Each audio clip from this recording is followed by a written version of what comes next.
boa tarde, boa noite a todas e todos. É um prazer estar aqui nesse espaço, né, de formação de professores. Então, agradeço bastante ao professor Leandro por essa oportunidade de conversar um pouquinho com vocês. Eu sou a professora Daniela Lopes Scarpa e trabalho no Instituto de Biociências da USP, com formação de professores, coordeno o Laboratório de Pesquisa e Ensino de Biologia por Investigação, e tenho acompanhado, né, o movimento de atualização curricular desde 2017 na Rede Municipal de Educação de São Paulo, especialmente no currículo de Ciências Naturais. Então, o Leandro me convidou hoje para conversar um pouquinho com vocês sobre o uso da ferramenta DENSE para avaliar e planejar sequências didáticas investigativas.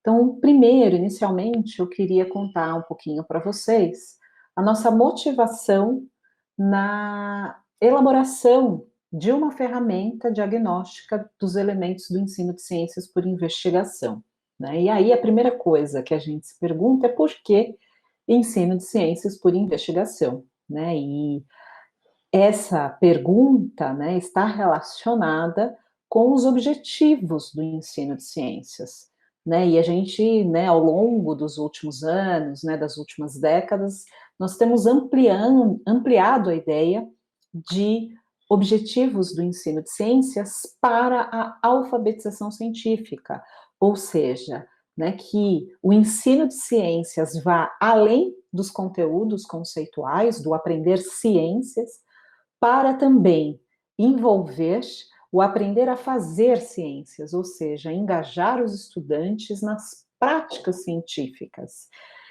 Com esse processo, a gente entende, né, que é possível aprender sobre ciência, ou seja, como a ciência funciona, como que os cientistas produzem conhecimentos e também, no outro eixo, as relações ciência, tecnologia, sociedade e ambiente, né? Então, quer dizer, esses 4 eixos, aprender os conceitos científicos de maneira articulada com o fazer científico, a reflexão sobre esse processo, ajudando a entender como funciona a ciência e também as suas relações entre sociedade, tecnologia e ambiente, constituiriam, então, o objetivo do ensino de ciências para alfabetizar os cidadãos cientificamente, né? Então, no entanto, tradicionalmente, o ensino de ciências, ele acaba focando muito nos conceitos científicos, né? Então, a maior parte do currículo, ele é focado na definição de conceitos de uma forma final, acabada, né? Como se fossem aí também verdades, né? Absolutas.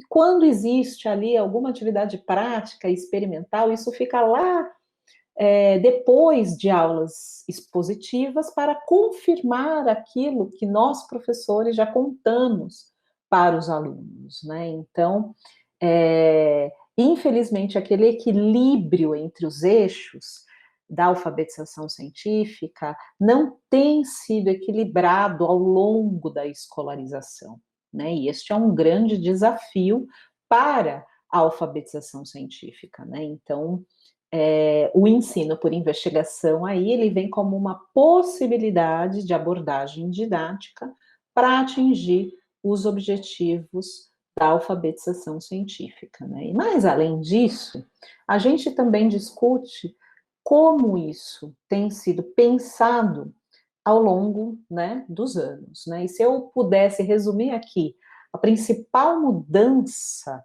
no século XX, nas reflexões sobre educação, na sala de aula, é a mudança do foco do processo de ensino e aprendizagem, né?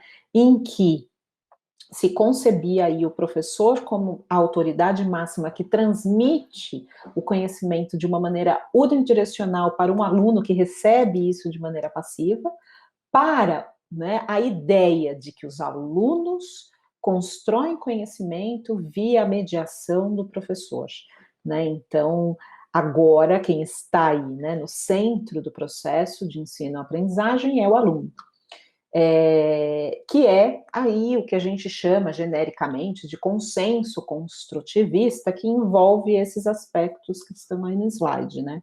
ou seja, a valorização das concepções prévias, né? O que o aluno já sabe importa, trazer o que o aluno já sabe, na verdade, importa e deveria ser utilizado no processo de construção de conhecimento, né?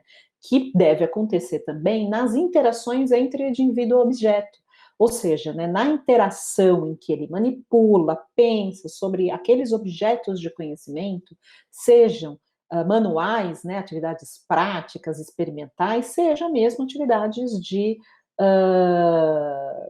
linguagem, como tabelas, gráficos, né, esquemas. Então, a partir do momento que o indivíduo tem a possibilidade de interagir com esses objetos de conhecimento, por meio também das interações entre seus pares, entre os indivíduos e entre alunos e professores, ele tem a possibilidade de transformar essas concepções prévias em conhecimento científico, né? Quer dizer, uma transformação de conhecimento a partir que novos conhecimentos são necessários. E com isso, então, se produz uma autonomia de pensamento, em que a participação do estudante é fundamental, né, caminhando para a construção de um pensamento crítico, baseado em evidências. Né? E é justamente na articulação entre os objetivos, né, a ampliação dos objetivos da alfabetização científica para o fazer ciência, o aprender sobre ciência, tecnologia, sociedade e ambiente, numa perspectiva centrada no estudante, é que aparece aí o ensino por investigação como uma abordagem didática possível aí de contemplar esses objetivos da educação, de atingir, né, esses objetivos da educação. E o que é, então, essa abordagem, ensino de ciências por investigação? E aqui eu retirei, né, do próprio material, documento do currículo da cidade, de ciências naturais, lá na página 109, uma definição que diz o seguinte: o ensino por investigação está ligado ao desenvolvimento de práticas científicas entre os estudantes, ou seja, pelos próprios estudantes, o envolvimento desses estudantes em práticas científicas, bem como ao seu envolvimento nas discussões que antecedem e acompanham essas práticas, ou seja, todo o processo de produção, de planejamento e de consequências que essas práticas produzem.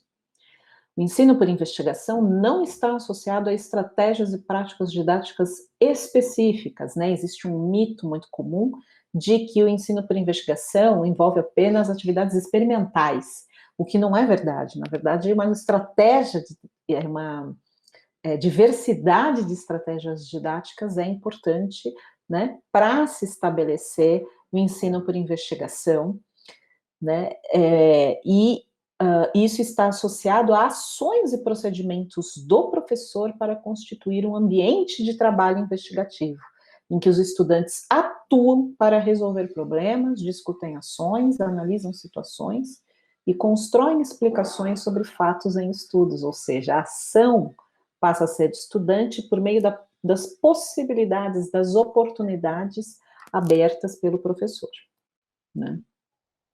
E uma forma de organizar as atividades de ensino, as estratégias didáticas, os recursos didáticos, de uma maneira investigativa, é por meio do ciclo investigativo, né? Então, essa também é uma figura que representa aí o ciclo investigativo, que está lá na página 112 do currículo da cidade e 15 das orientações didáticas, né, de ciências naturais, em que você tem ali etapas, fases que não são lineares, não necessariamente uma, né, depois da outra, mas como vocês podem ver aí pelas flechas, há um vai e vem, ao tempo inteiro uma fase alimentando a outra, né, mas que ajudam, né, essa organização no ciclo investigativo ajuda o professor a organizar as atividades, né, e recursos didáticos em uma sequência de ensino investigativo, né.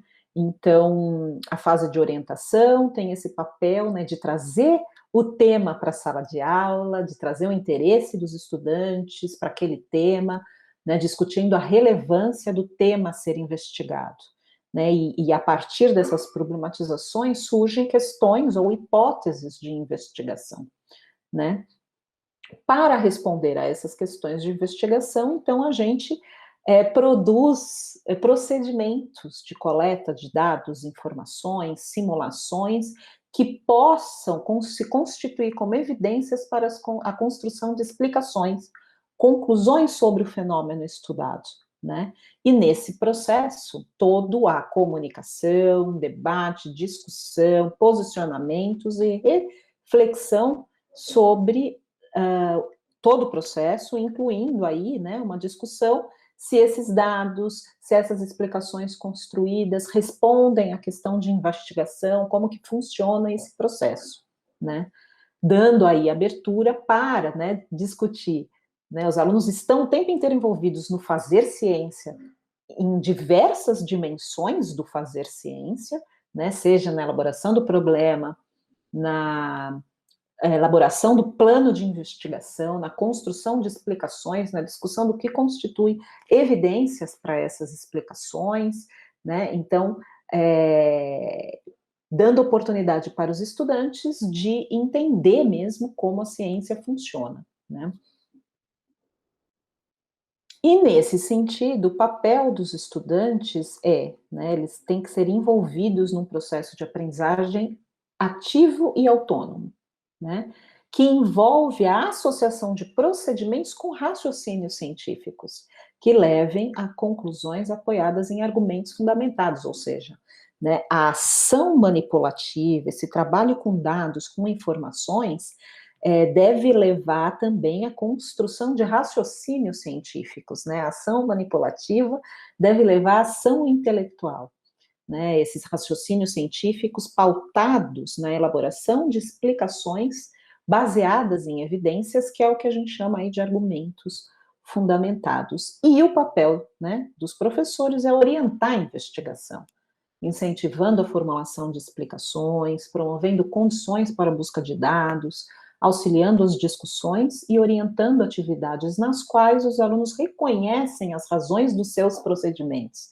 Então, o papel da reflexão nesse processo, né? O que está acontecendo ao longo da investigação?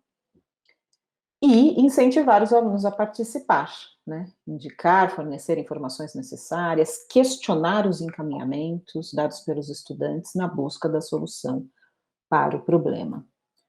Ou seja, acho que fica claro aí duas grandes dimensões envolvidas no ensino por investigação, nessa abordagem didática, né? Então, o ciclo investigativo ajuda a escolher as estratégias, atividades e recursos didáticos e organizá-las de acordo, né, com uma lógica investigativa. Mas a gente também não pode deixar de lado em pensar nas práticas e interações em sala de aula que são importantes para a realização dessa investigação. Ou seja, a participação efetiva dos alunos, a reflexão sobre o processo, a comunicação, né? O envolvimento mesmo nessas práticas científicas possibilitadas pelo ciclo investigativo. E aí, né, a gente repensa também, né, nós como professores nos reposicionamos, né, na sala de aula, assumindo mais esse papel, né, de promover essas oportunidades de aprendizagem e também esse papel de mediação na discussão, fazendo perguntas, estimulando o interesse e a reflexão sobre o processo.